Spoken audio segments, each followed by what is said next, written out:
네. 네, 안녕하세요, 여러분. 오늘은 2024년 5월 14일이고, 부처님 오신 날, 초파일 전날입니다. 이번에는 어떻게 딱 맞게 스승의 날, 그 부처님 오신 날, 초파일이 됐어요. 부처님은 우리들의 스승이시기도 하죠. 제가 어저께 그 공유해 드린 대로 미디어 붓다라는 곳에서 제가 지난주에 우즈베키스탄에 갔다 왔고 그 전주에는 튀르키예 제가 있는 나라에서 이제 삼국유사, 석보상절 뭐 그리고 우리나라 삼국시대의 고구려 신라 이런 거에 대해서 발표도 하고 특강도 했습니다. 그래서 그 이야기를 좀 같이 읽어보고 시작을 하도록 하겠습니다. K 클래식 콘텐츠라고 부르죠. 제가 이제 훈민정음 불경하고 또 삼국유사 이런 이제 인문 고전 텍스트들을 유라시아는 우리 터키 같은 나라가 이제 유라시아라고 할 수 있어요.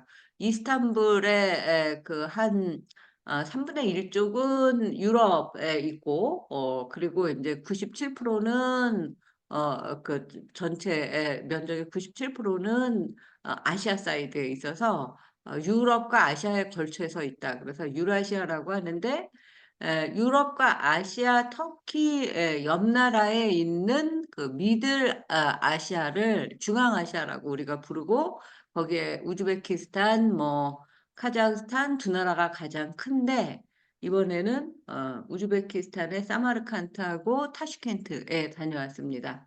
그리고 거기가 터키가 이제 물론 이스탄불이 종착지이고 또 로마까지 가는 종착지를 실크로드라고도 하는데 그야말로 비단길이에요. 비단이 수출되고 수입되고 했던 그 길, 실크로드를 다시 이제 되살려서 우리의 석보상절, 월인석보, 삼국유사를 세계화하는 그런 일을 제가 하고 돌아왔다. 뭐 이런 내용입니다. 터키, 돌궐, 사마르칸트 이런 말 다 생소하시죠? 서역 이런 나라들과 우리 그 삼국시대가 이렇게 먼데 지금도 열 몇 시간 걸리는 유럽을 어떻게 와서 저기 뭐야 교류 무역을 했겠어? 했습니다. 그걸 이번에 저도 공부하면서 이제 깨달아서 그런 이야기들을 드리려고 해서 삼국시대 자취를 찾아서 제가 K 클래식 콘텐츠 연구소를 만들어서 이 소장도 같이 하고 있어요. 제가 터키에서 귀국을 하면 서울에서는 이 타이틀로 활동을 하게 될 것입니다. 정준원 교수 국제 컨퍼런스 발표와 특강 이렇게 이제 헤드라인을 잡았고요. 튀르키예와 우즈베키스탄 세 곳에서 열린 국제학술대회와 특강에서 상공유사와 석보상절, 그리고 7세기 전후 서역인을 이제 그 소그디아라는 나라가 있었어요. 그게 제가 갔다 온 사마르칸트인데 거기에 살던 사람들과 교류를 다룬 고구려, 신라의 관계, 그리고 21세기에는 이 역사 문화 교류를 자취를 되살려서 우리가 앞으로 이 유라시아와 어떤 발전을 같이 해나가야 할까 하는 향후 전망을 발표를 했습니다.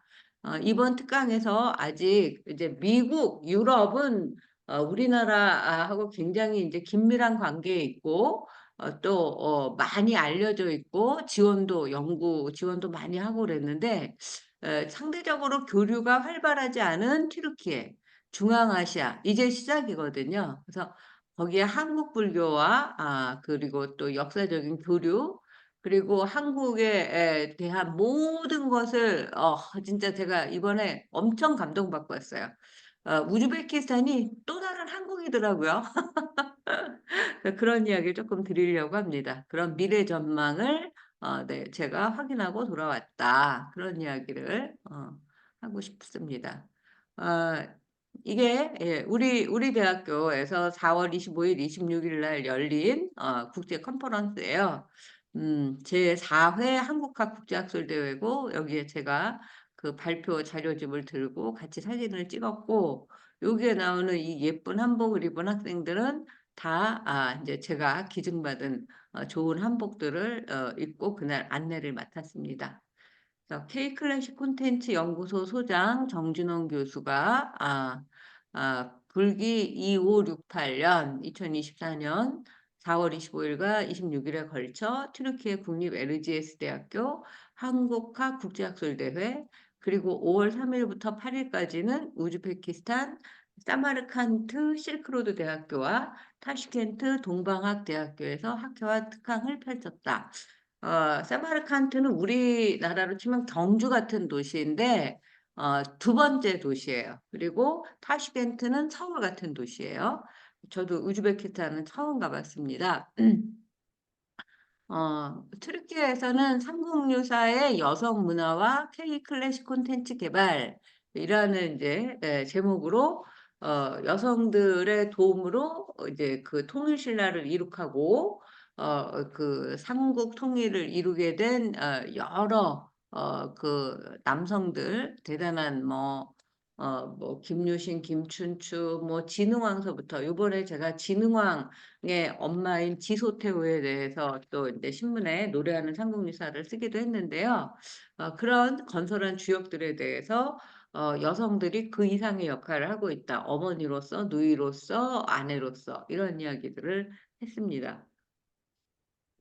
이 국제학술대회는 그 20개국 나라에서 100명 정도의 학자들이 오셨어요. 그리고 우리 학교의 한국학과 학사, 석사, 박사 학생들 그리고 교수 진합하면 이제 400명이 좀 넘는데 한 500명 정도의 인원이 참석을 해서 진짜 그야말로 명실상부한 유라시아를 넘어서 알타이 지역, 중앙아시아 알타이산이 있는 그런 한국학 축제장이 펼쳐졌어요.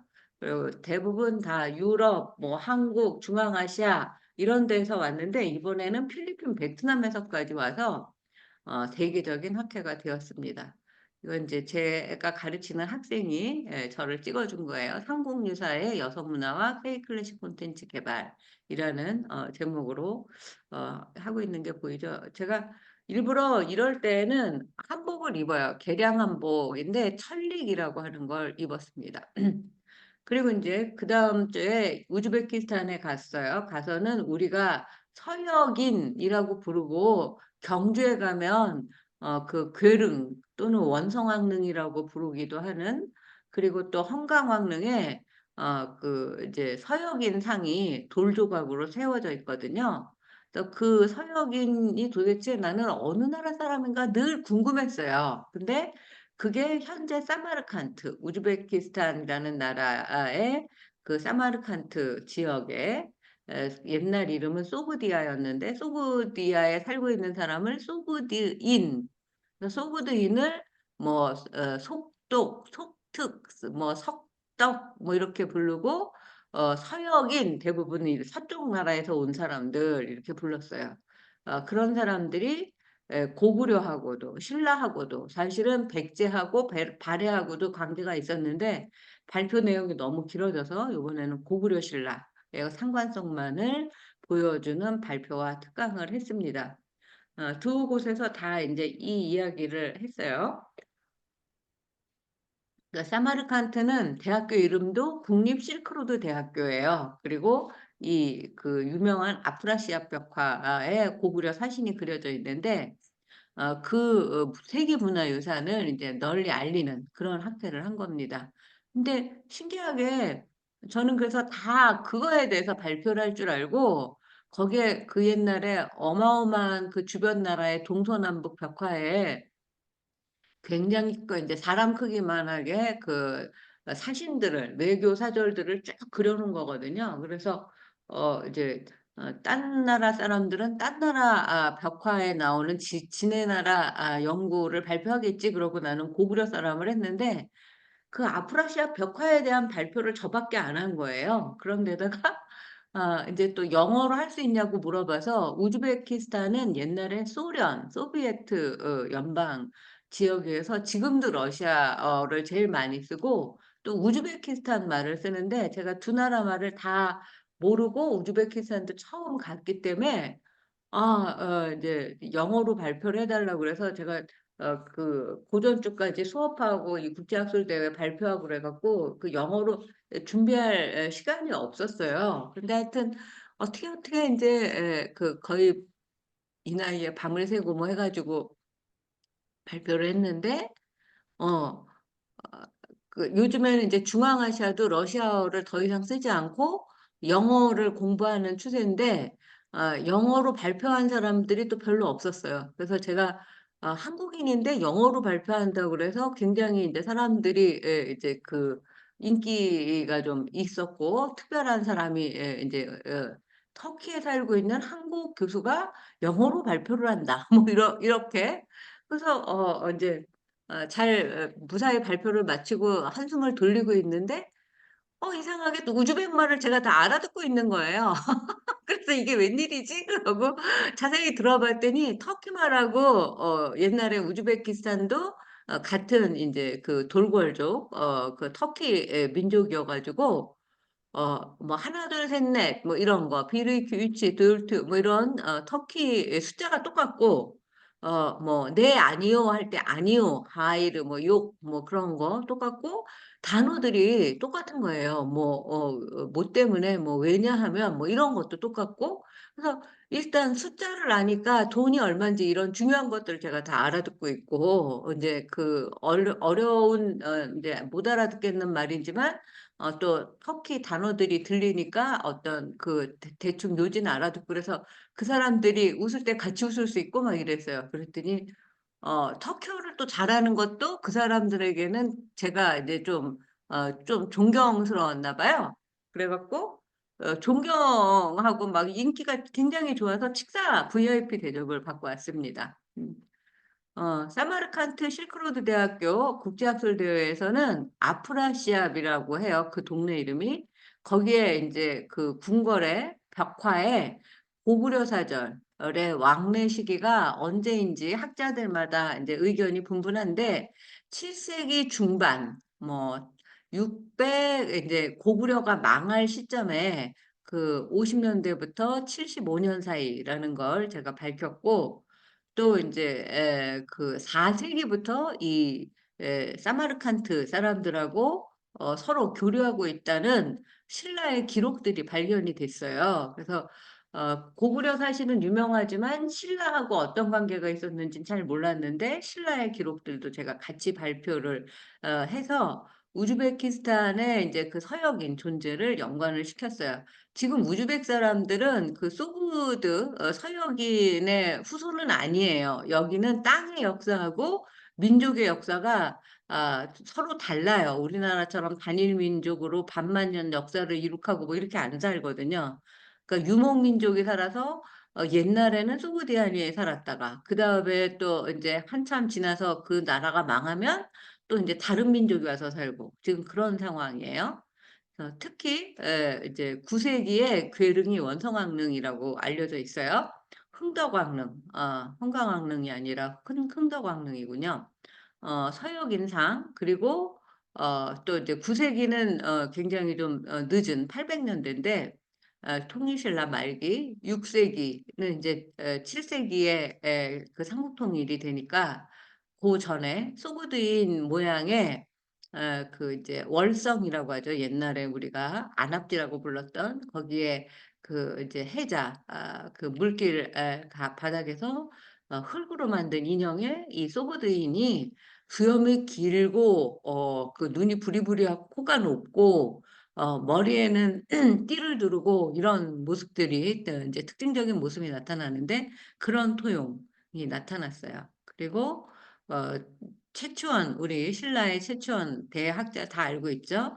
그 사람이 향악자병이라는 음악에 관련된 책을 썼는데 거기에 석독이라고 하는 뭐 인제 노래하고 춤추고 이런 인제 기록들이 나와요. 시가 5수가 나오는데 그 내용이 전부 다 옛날 우즈베키스탄하고 교류해 온 역사, 그리고 인제 그런 어떻게 저기 지금의 북청사자놀음, 봉산탈춤, 처용무 이런 것들이 다 그 서역인하고 관련돼 있는 건데, 그런 내용들이 쓰여 있는 걸 얘기를 하고, 앞으로 그래서 우리가 우즈베키스탄하고 더욱 인제 여기가 터키가 그 형제 나라인 것처럼 우즈벡도 똑같은 연장선상에서 형제 나라로 발전해 나가면 좋겠다. 뭐 이런 이야기를 했습니다. 사마르칸트 실크로드 대학교 국제학술 대회는 5월 3일 하고 4일 양일간에 인제 터키의 이즈미르라는 큰 도시에 에게 대학교하고 공동으로 주최를 했어요.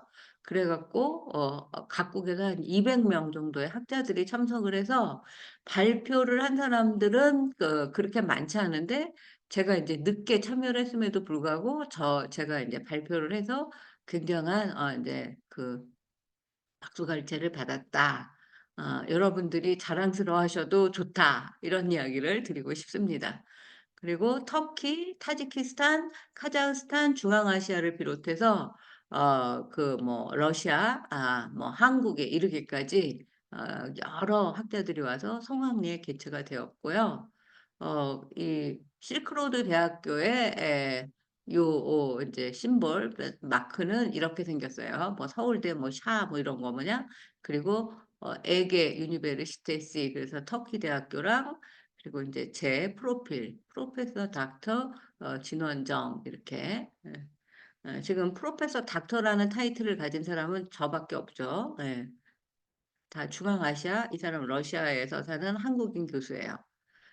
그리고 인제 두 번째 발표, 사마르칸트 학회가 끝난 다음에는 우즈베키스탄의 수도인 타슈켄트를 가서 국립동방학대학교, 한국 어문학과가 있고 한국 역사문화 정치경제학과, 이렇게 이름이 길더라고요. 이상하게 또 우즈베키스탄은 학교 이름도 길고 학회 이름도 길고 학과 이름도 길고, 뭐 우리 있잖아요. 뭐 김수환 뭐 거북이와 두루미 어쩌고 동방갑자 무슨 아니 뭐 동방사기인가? 삼천갑자 동방사기 뭐 이렇게 이름 길게 하는 그런 거 같은 이름이 굉장히 많았습니다. 그리고 인제 이들의 선조 조상이었던 소그디아 사람들이 우리나라 그 고구려 백제 신라 발해에서 서역인, 석독인, 속독이라고 기록이 되어 있고, 고구려 벽화에는 또 인제 호선무라고 뱅글뱅글뱅글 인제 도는 그런 인제 뭐 우리 지금도 그런 뭐야 부채춤도 그렇고 뭐 뱅글뱅글 도는 춤이 많죠. 처용무, 그다음에 천덕여왕 시절에 그 신라의 양지법사가 사천왕사도 지었고 영묘사도 지었고 인제 뭐 그 조각을 또 잘해서 사천왕상 부조도 국립경주박물관에 남아 있습니다. 이런 사람들이 다 소그드인이었다라는 이야기를 그 가능성을 밝히는 특강을 했습니다.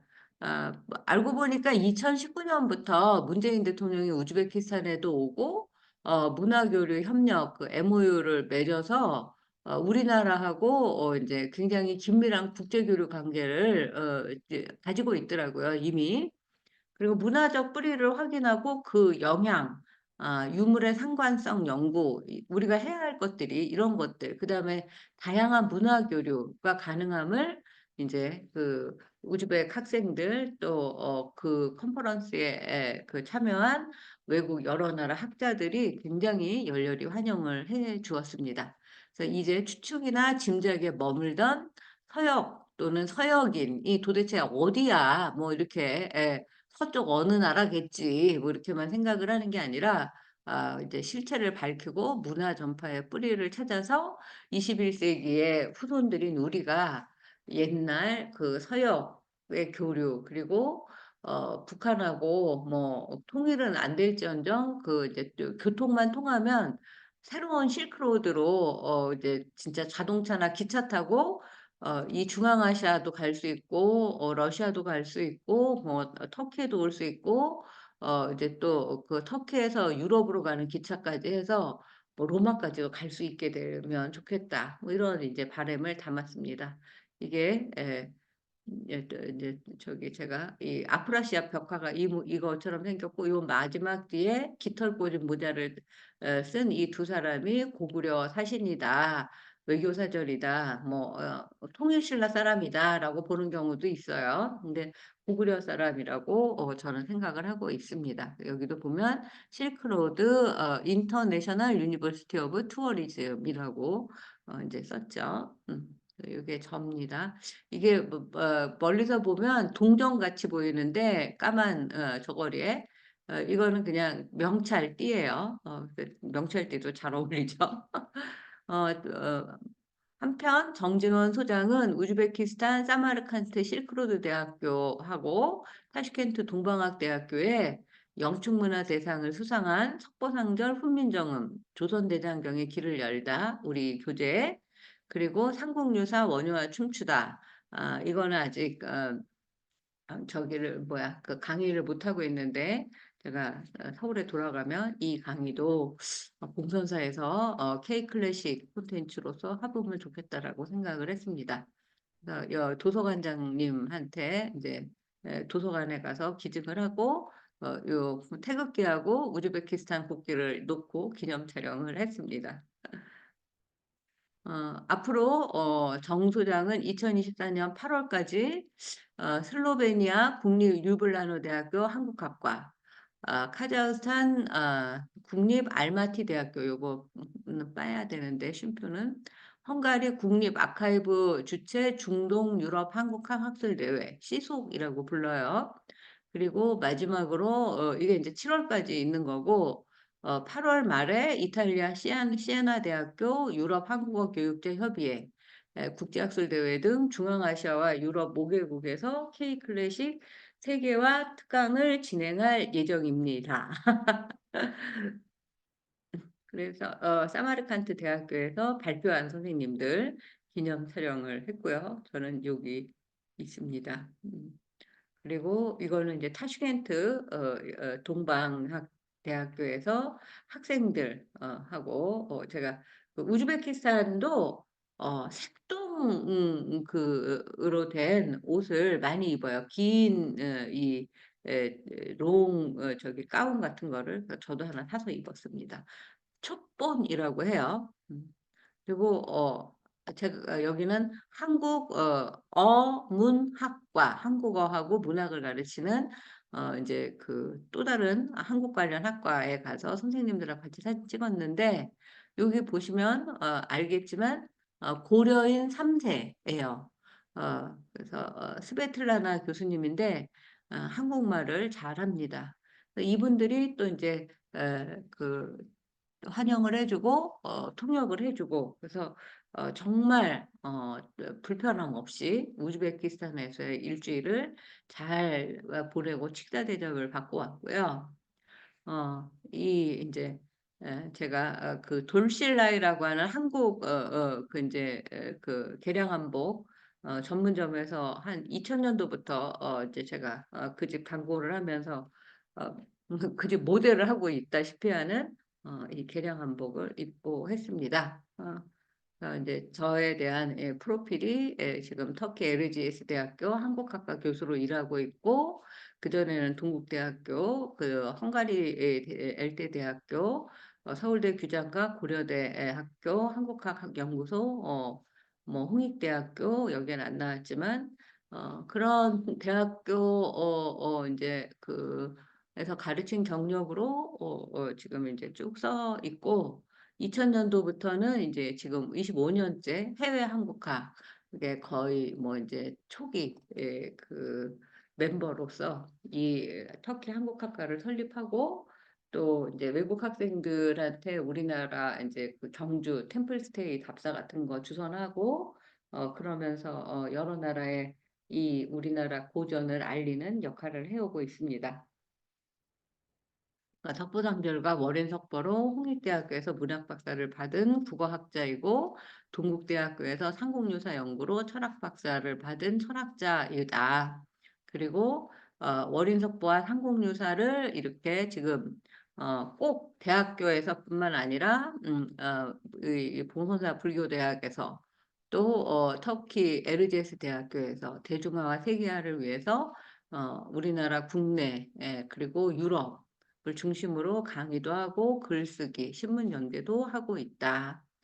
지은 책으로 월인석보 훈민정음의 날개를 달다, 월인석보 그대 이름은 한글 대장경, 석보상절 훈민정음 조선대장경의 길을 열다. 지금 4권이 연재가 끝나서 또 월인석보 4권을 책을 낼 준비를 하고 있습니다. 요새 책 내기가 너무 어려워서 아직 그냥 마음만 먹고 있어요. 삼국유사 여인과 걷다. 삼국유사는 지금 여성들의 이야기, 여성 문화 쓴 거고요. 자장과 선덕여왕의 신라 불국토 프로젝트. 그래서 자장율사와 선덕여왕이 사촌남매가 아니었다. 이런 이야기. 삼국유사 원효와 춤추다. 이제 신라의 붓다라고 제가 부르고 있어요. 원효 스님을. 그리고 이제 인도 여행기가 이제 반을 차지하고 있는 한 30여 년에 걸친 제가 세계 여행기, 저의 어떤 그 자서전 이야기도 여기에 담겨 있습니다. 그리고 제가 또 조금 전에 에, 인사말 할 때 말씀드렸던 박일문이라는 소설가에 대해서도 좀 말씀을 드리고 싶은데, 이 박일문이라는 소설가는 여기에는 59년생이라고 나오고 경상북도 상주 출생으로 나오지만 2024년 1월 16일 날 이제 돌아가신 걸로 나오는데, 오늘의 작가상을 받은 아주 촉망받는 그런 이제 소설가였어요. 뭐 도망쳐, 추억, 다른 도둑놈이다, 정멸, 뭐 이런 것들 보면 이 사람이 굉장히 이제 불교적이구나라는 이야기가 떠오르죠. 그리고 아직 사랑할 시간은 남았다. 그리고 제일 중요한 거는 이 살아남은 자의 슬픔이라는 책이 이 사람을 이제 유명하게 한 그런 건데, 뭐 이병헌이 나오는 드라마, TV 문학관인가? 뭐 그런 사람도 있었어요. 예. 그리고 이 사람이 향년 65세로 돌아가셨다는 기사를 이제 제가 어저께 보게 됐는데, 이분이 뭐 제가 신문 기사에는 자세히 안 나오지만 어, 굉장히 하여튼 동안에 이제 젊을 때 사진밖에 없어서 그런 모양이에요. 그 아주 해맑고 정갈해 보이는 그런 이미지였고, 해인사, 뭐 백양사, 그쪽에서 스님 역할도 많이 하고, 어, 대학 때는 그때 80년대에 이제 말하자면 그 운동권 학생이어서 불교에서도 이제 민족 뭐 실천 불교 이런 일들을 해왔다고 해요. 그러니까 군사 독재 시절에 그러니까 박정희 대통령이 돌아가실 때쯤 대학교에 들어온 거예요. 그래서 어, 이제 그 학생 운동을 하고 그때 이제 이제 민주화가 된 다음에 그 후일담을 80년대 이야기를 써서 오늘의 작가상을 받았어요. 살아남은 자의 슬픔이라는 제목은 원래 이제 시인데 독일의 그 브레이트라는 유명한 사람의 시의 제목을 이제 빌려서 이걸 해갖고 단숨에 촉망받는 그런 작가가 되었다고 해요. 네. 그래서 여기에는 그냥 짧게 되어 있는데 제가 이 사람이 쓴 글을 그래서 막 찾아서 읽어봤어요. 그랬더니 그 스님에 가까운 그 이제 결혼도 하지 않았어요. 그리고 자기가 거처하는 집을 토굴이라고 부르면서 그 정릉 쯤에 살고 있었던 것 같습니다. 그리고 제가 어, 기사가 하나 더 있어서 그거는 그냥 보여만 드릴 건데요. 어,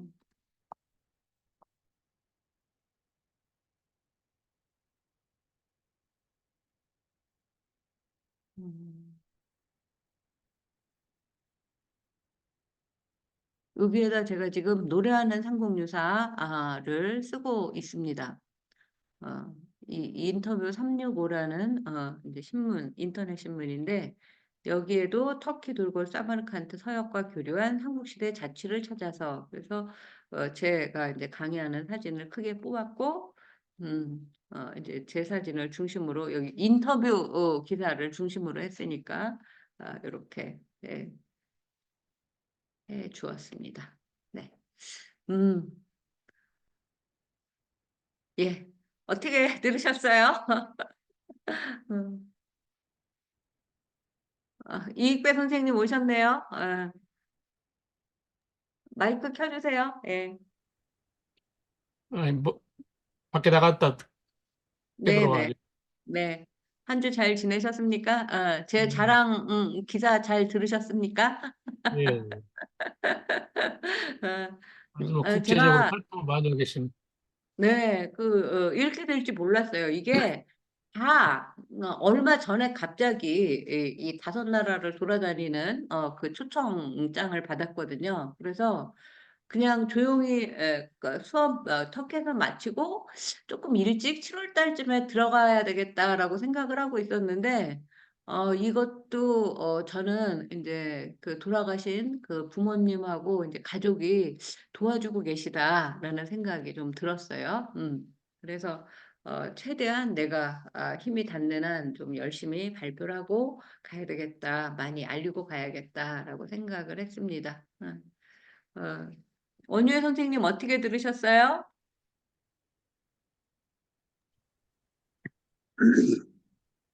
네, 교수님께서 여러 나라 이렇게 우리 국외 선양을 해주시는데 대해서 정말 존경스럽고 그리고 자부심이 듭니다.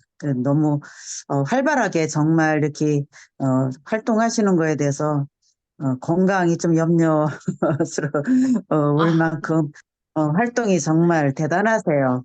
네, 감사합니다. 이게 다 누구 덕분이겠어요? 이 봉선사 불교대학 월인석법안 덕분입니다. 그러니까 지금 다 저를 지금 수호신장처럼 지켜주시니까 그래서 지금 걱정하신 대로 저도 걱정을 많이 했어요. 그러니까 제가 집밖만 나가면 계속 배탈 설사로 계속 고생을 많이 해갖고 요번에는 온갖 약을 뭐 변비약, 설사약, 뭐 감기약, 뭐 정관장, 누룽지 뭐 별걸 다 챙겨가지고 만반의 준비를 하고 떠났는데 우즈베키스탄에서 진짜 정말 생각지도 못했어요. 여기에 좀 아까 거기에 읽다가는 말을 못했는데 사마르칸트에 갔더니 한국어 잘하는 사람이 그렇게 많은 겁니다. 택시 기사도 우즈벡 말로 이제 그 우즈벡 교수님이 우리 한국인 교수님을 그 묵고 있는 호텔까지 잘 모셔다 드리세요. 뭐 이렇게 그 우즈벡 말로 했더니 이 택시 기사가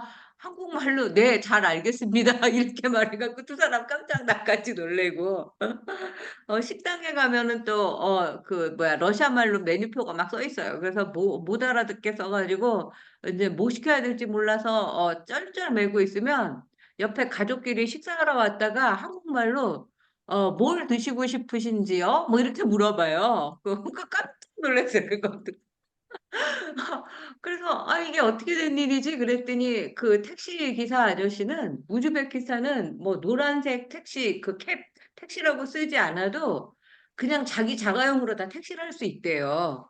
그래서 한국에서 의정부에서 10년 동안 살았다는 거야. 이 택시 기사 아저씨는 택시도 되게 좋은 택시고 더 중요한 거는 거의 한 95%는 대우자동차, 국민차예요. 그리고 그 나머지 한 2, 3%는 현대, 기아, 쌍용차. 내가 지금 터키 아니 한국말이 계속 들리지. 그리고 내가 묵고 있는 호텔은 또 한국에서 그렇게 열심히 일해서 돈 벌어가지고 한국식 호텔을 지었어요. 그래서 아침 먹으러 그 식당에 내려갔더니 한국 정리밥솥이 있지를 않나, 계란찜이 나오지를 않나, 도어락도 다 우리 도어락을 수입해다가 그 호텔 방문을 이제 만들어가지고 뭐 이렇게 누르면 열렸습니다. 잠겼습니다. 그러고 한국어로 써 있지를 않나. 내가 잠깐씩 헷갈렸어요. 내가 지금 한국인가? 막 이렇게. 그리고 우리나라는 그렇게 대우차를 좋아하지 않는데 대우차가 그냥 보이지 않을 때까지 주차장에 다 대우차가 뭐 마티즈부터 무슨 다마스인가? 그 봉고차 그리고 라세티 그리고 말리부 우리나라에서는 좀 잘 안 팔려서 이름도 생소한 차들이 너무너무 많은 거예요. 막 그 뿌듯함과 자랑스러움이 말도 못해요. 그 우즈베키스탄에 대우자동차 공장이 있었대요.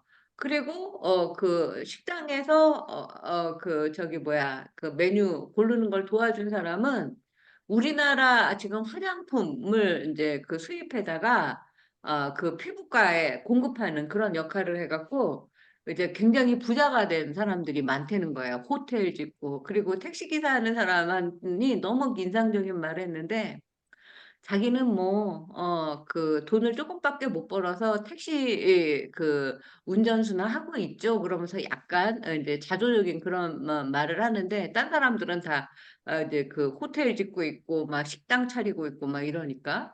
근데 그 택시기사 아저씨가 의정부에서 10년을 살았지만 저는 한국에서 다 좋은 사람만 만났습니다. 이렇게 얘기를 하는 거예요. 근데 내가 그 말을 듣는 순간 얼마나 안심이 되고 진짜 내가 너무너무 감사하다는 생각이 들었어요. 10년 동안 어떻게 좋은 사람만 만났겠어요. 월급 안 주는 사장도 만났을 거고, 우리가 그 외국인 나쁘게 대하는 그런 뉴스가 굉장히 많고, 그래서 이제 인도에도 많을 거예요. 산토시 교수님.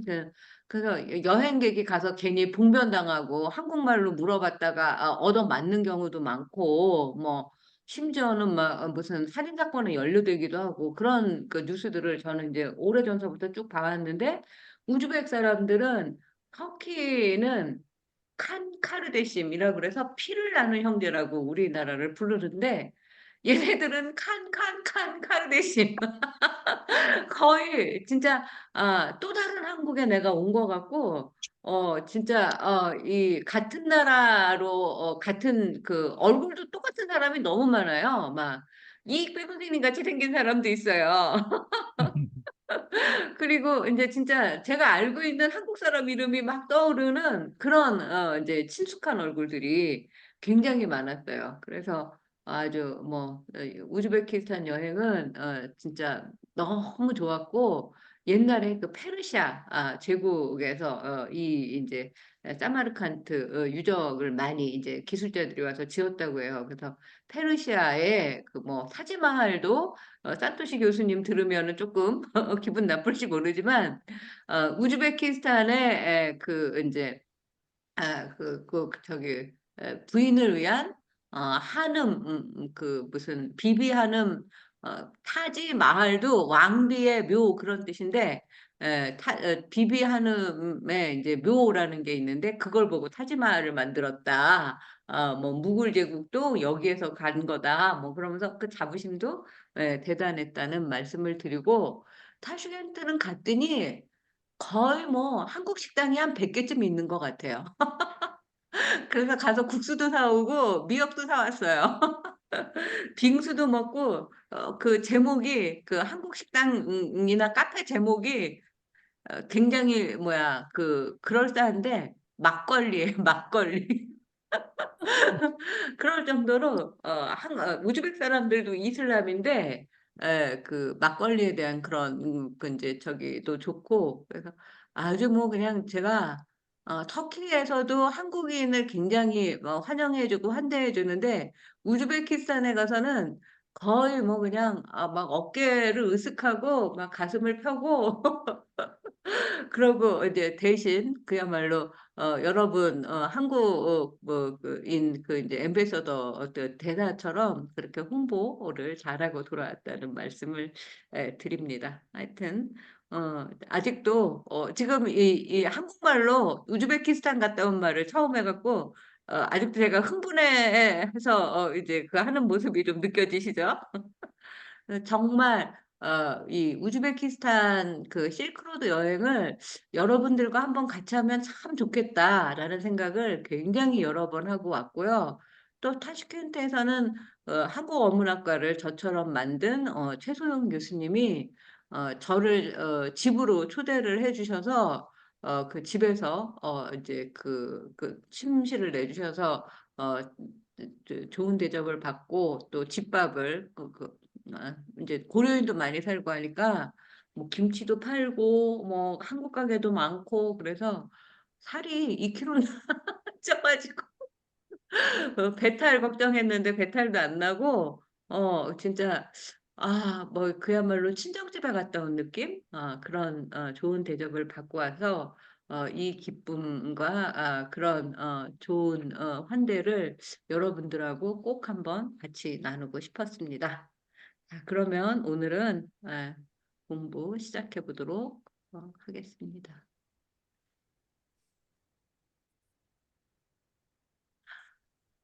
오늘 드디어 18번째 이야기입니다. 라후라 출생했어요. 드디어 시탈타 태자와 야수다라 부인의 아들, 외아들이죠. 라훌라, 장애라고 번역이 되죠.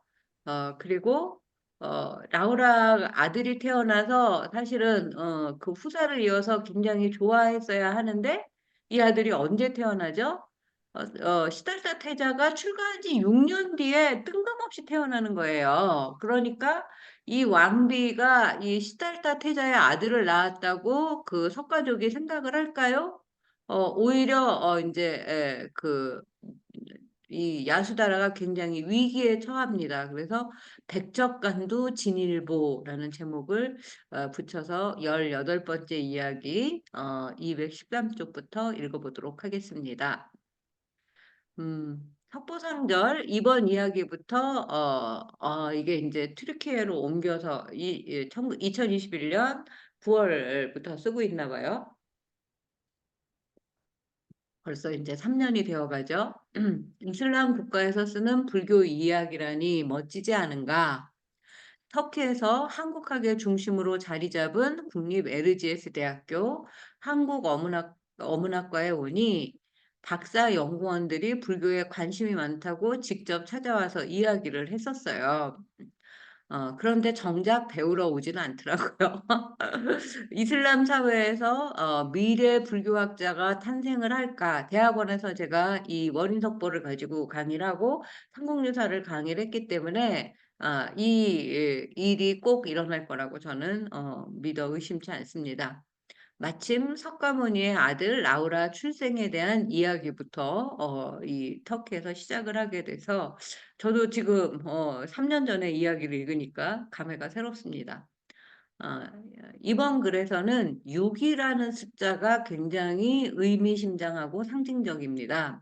불교에서 6이라는 숫자 쓰임은 잘 못 들어보셨죠? 그런데 육령고행, 육도윤회, 육바라밀, 6이 생각보다 그 불교의 상징적인 숫자로 많이 쓰이고 있어요.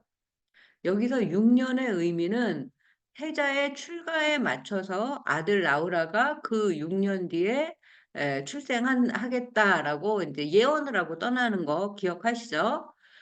근데 이제 거기에 왜 6년인가? 거기에 대한 그 이제 전생의 이야기가 육리, 심리를 못 가서 발병난다 할 때 육리, 그 다음에 6일의 인연담이 또 전생 이야기가 펼쳐집니다.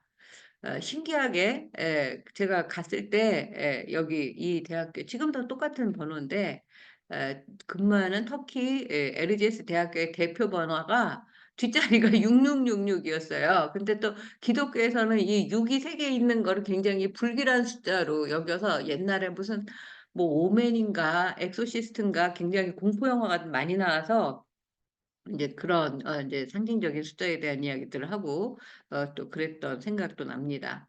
21세기의 이슬람 나라에서 불교와의 만남이 6이라는 반연으로 이어질 수 있기를 그리하여 새로운 라훌라가 석가모니의 아들이 또 새로운 불교의 탄생이 이루어지기를 기대해 봅니다.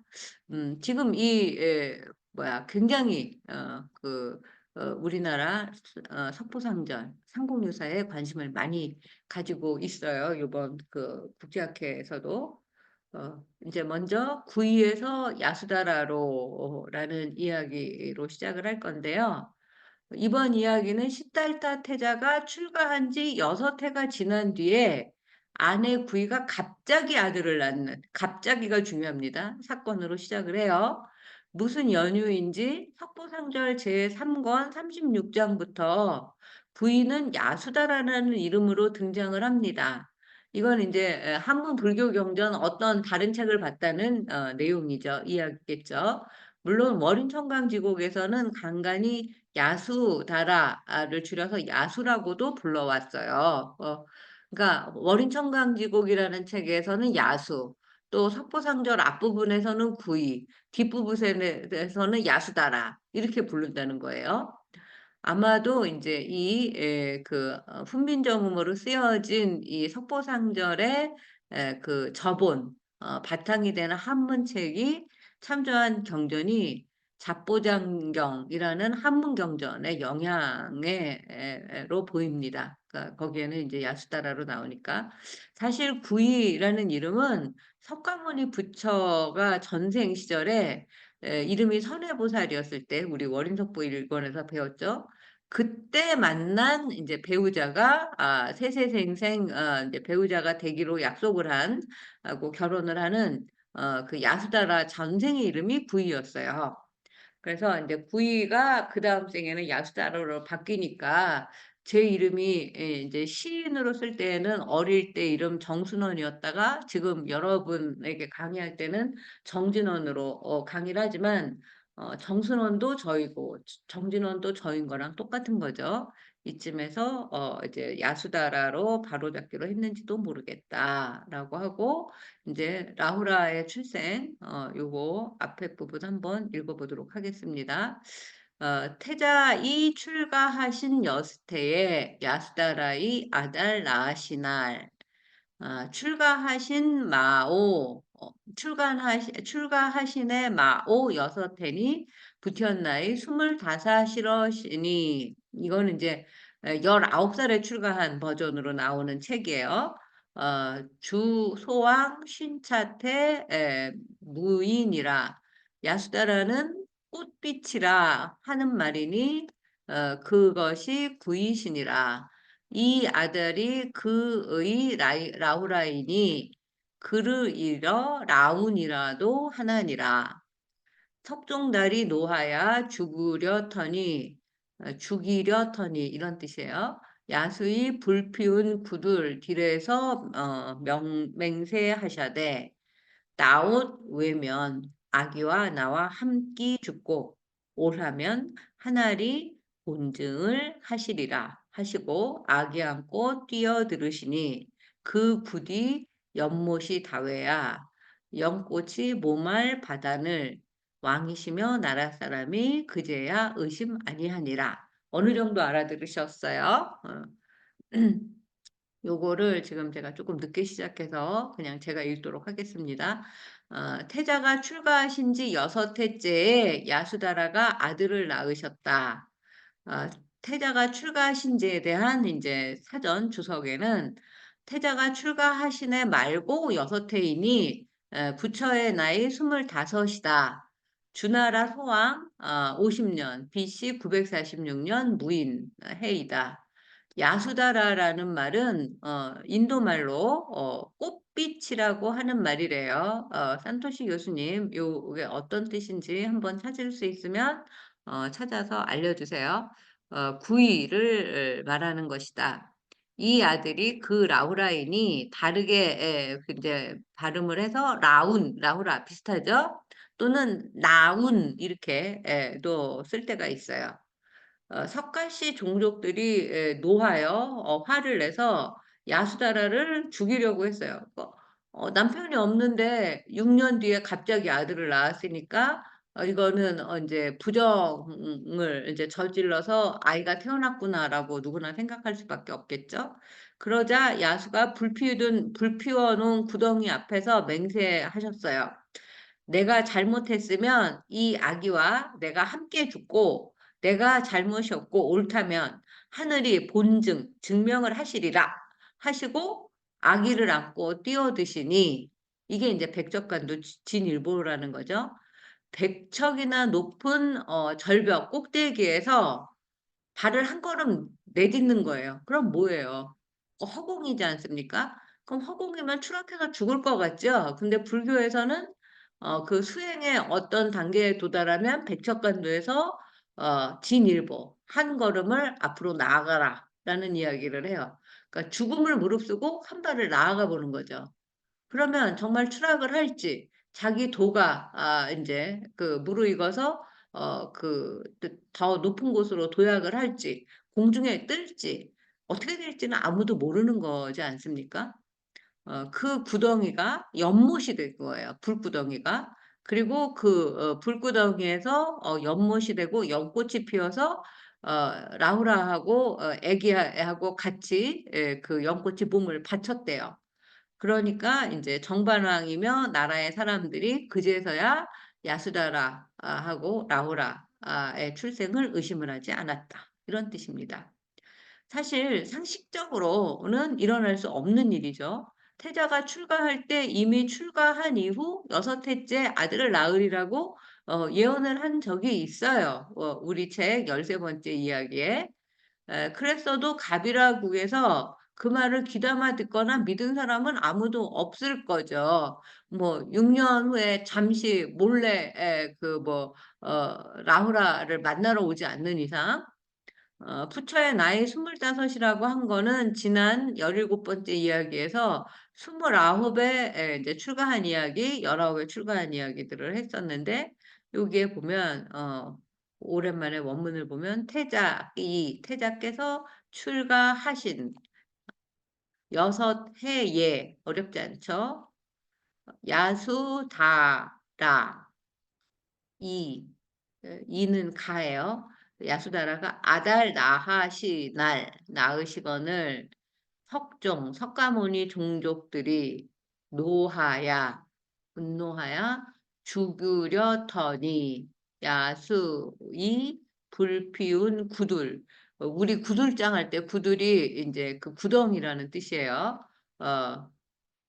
딜에서 맹세하샤되 나옷 외면은 왼손의 외다랑 똑같아요.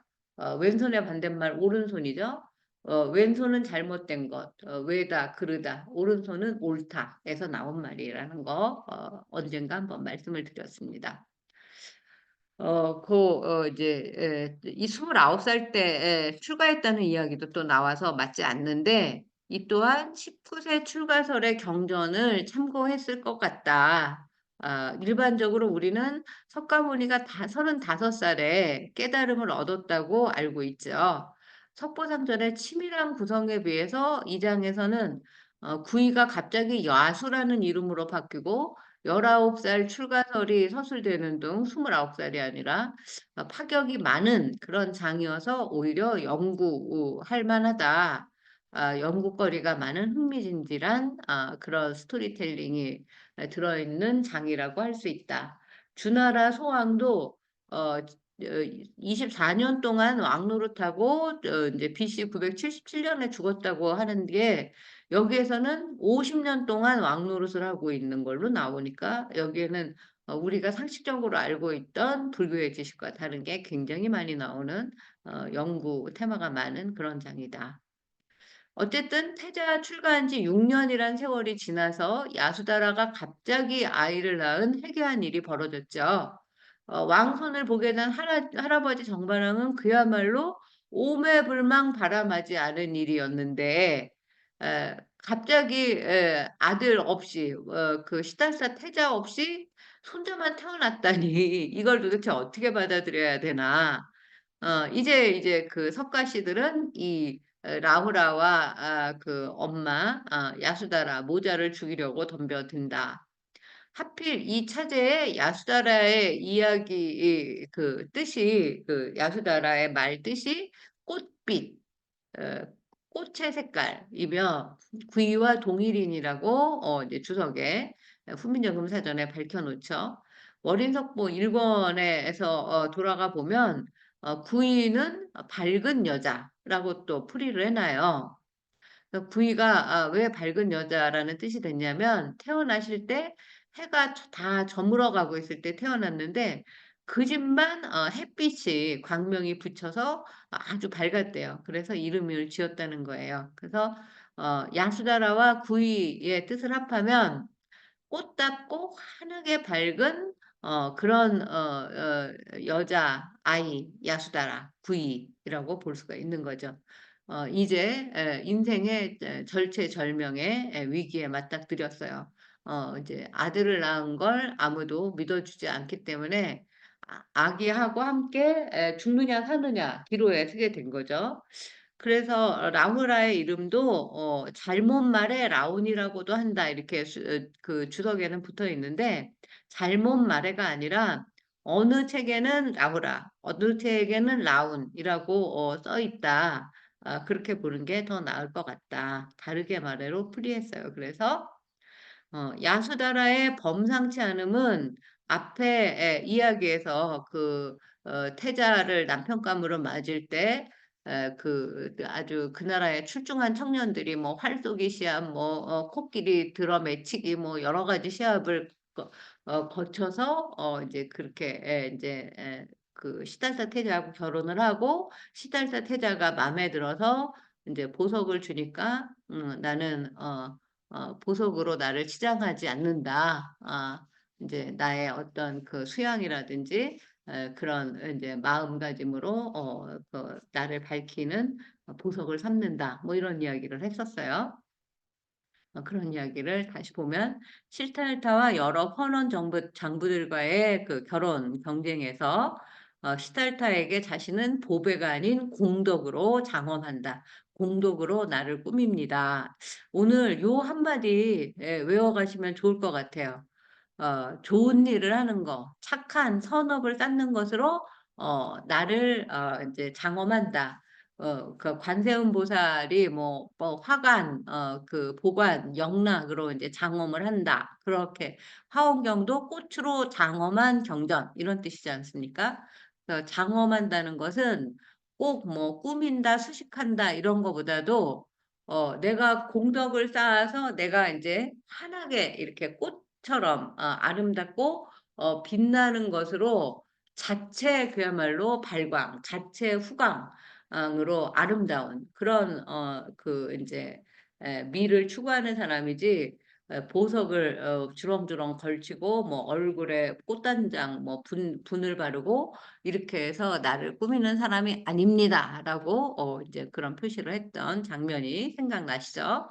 그리고 태자의 출가 사실을 안 후에는 또 격렬하게 막 그 땅을 구르고 막 이제 몸을 내던지고 하면서 그 고통을 표현하는 장면들도 굉장히 그 야수다라의 성격을 보여주는 단면이라고 할 수가 있습니다.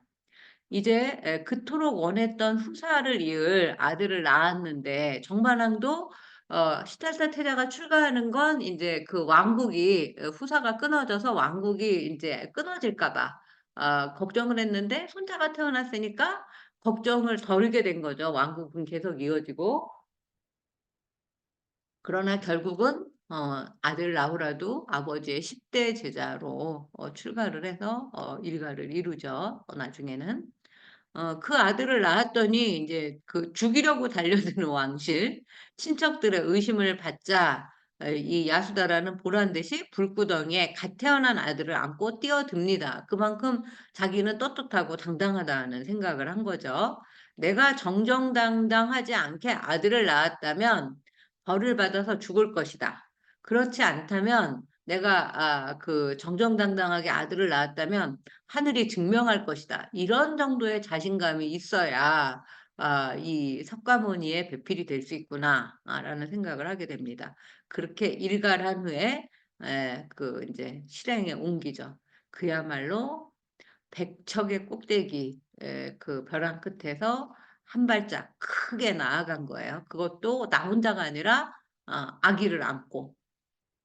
과연 모자가 뛰어든 불구덩이는 그 불이 아니라 갑자기 물이 가득한 연못으로 변하고 연꽃이 피어나서 그 모자를 바치니 그제서야 정반환과 그 카필라국의 사람들이 이 신이 한 일을 믿어 의심치 않았다는 것입니다. 근데 6년 후에 태어난 이유 아까 잠깐 썼는데 있었어요. 6년이란 그 늦게 태어난 그 지체 이유에 다 원인이 있었습니다. 어린 청강지곡은 늦게 태어난 이유를 함축적으로 노래를 하고 있어요. 그 가사만으로는 함축적이어서 자세한 내용을 알 수가 없어요. 석보상절의 이야기를 읽어야, 서사를 읽고서야 이 어린 청강지곡 노래가 이해가 됩니다. 불교 개송의 특징이라고 할 수 있죠.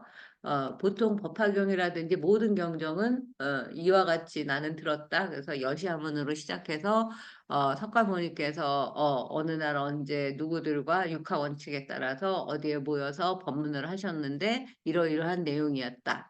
그것을 개송으로, 시로, 노래로 읊으면 다음과 같다. 그래서 이제 노래가 나오는 거지 않습니까? 네, 이 59장에 야수의 전세에 육리를 떠드실 때 육년을 못나 하시니 라운이 전세에 육이를 리자실세 육년을 못나 했더시니 무슨 말인지 어렵죠?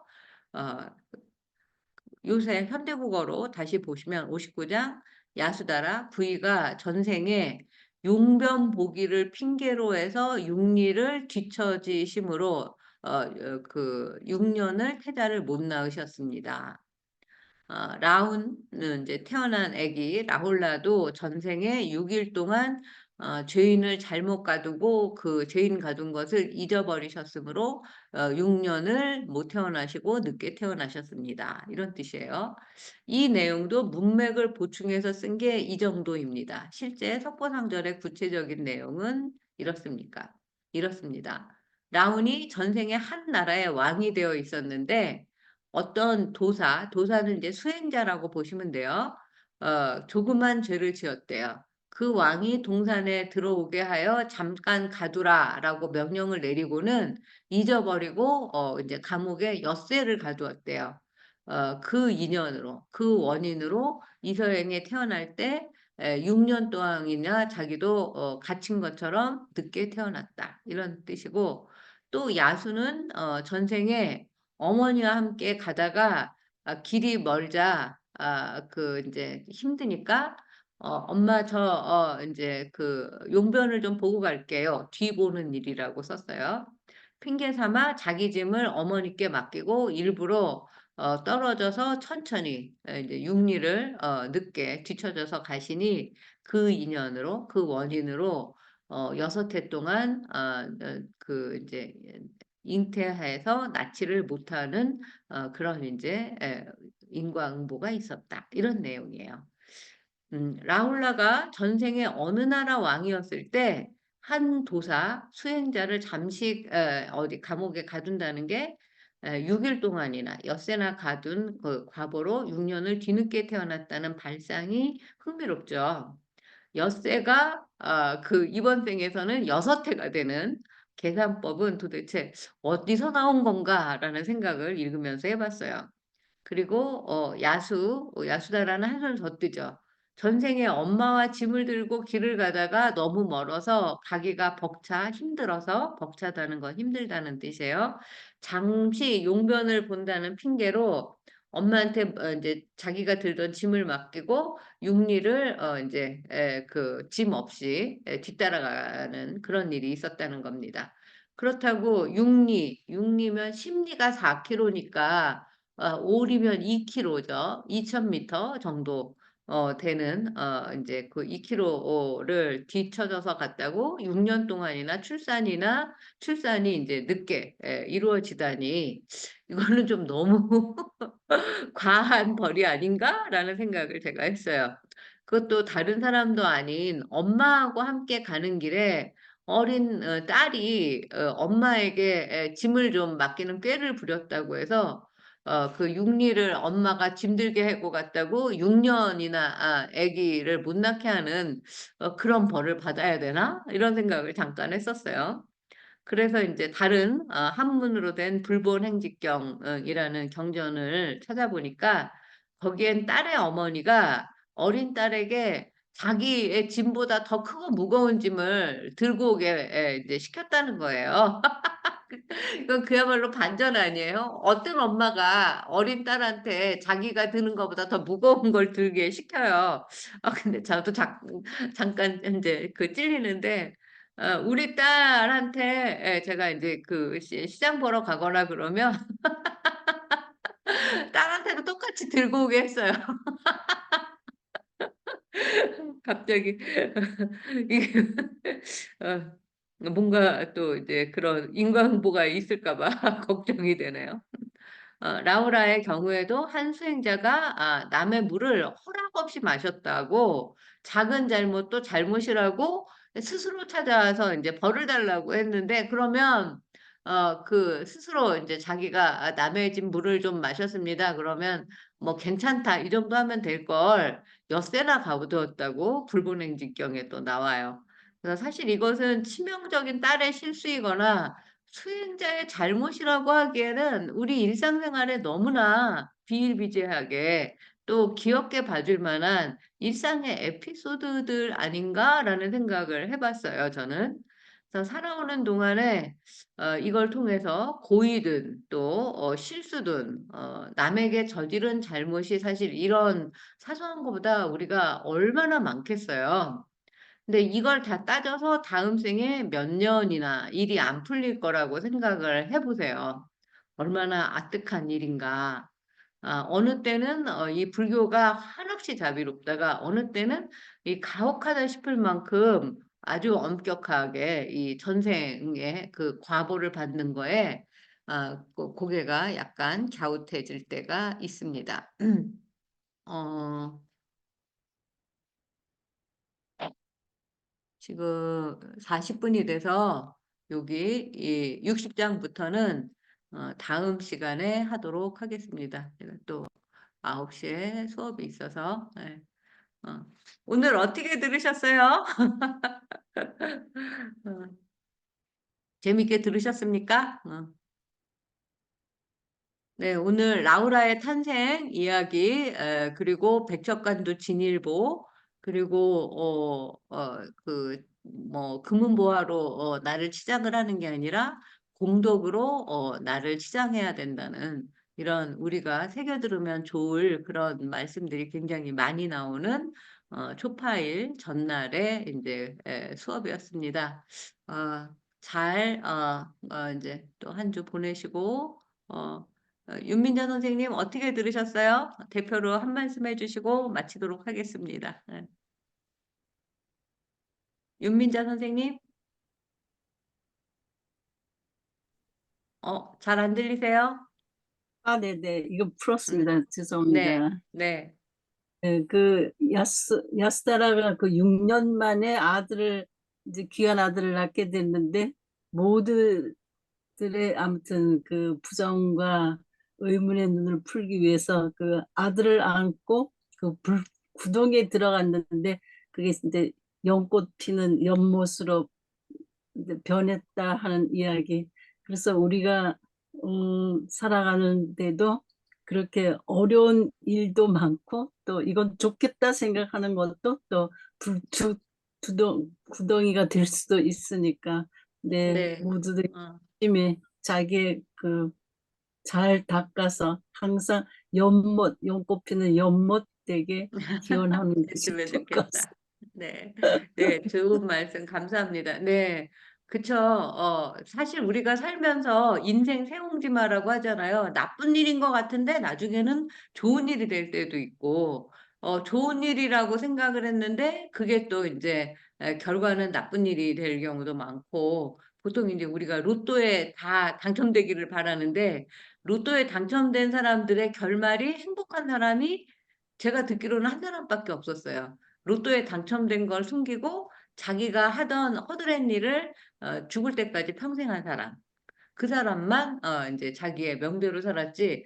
갑자기 자기의 그 그릇보다 넘치는 뭐 재물이나 행운이 다가오면 그것이 오히려 화로 변하는 그런 이야기들을 이제 또 생각을 하게 되고 또 그 반대로 이 구이의 그 절대절명의 위기에서 그 내가 옳다고 생각한 일을 담대하게 그 이제 당당하게 행동을 하면 진짜 우주가 도와주는구나 이런 생각도 좀 해보게 됐습니다.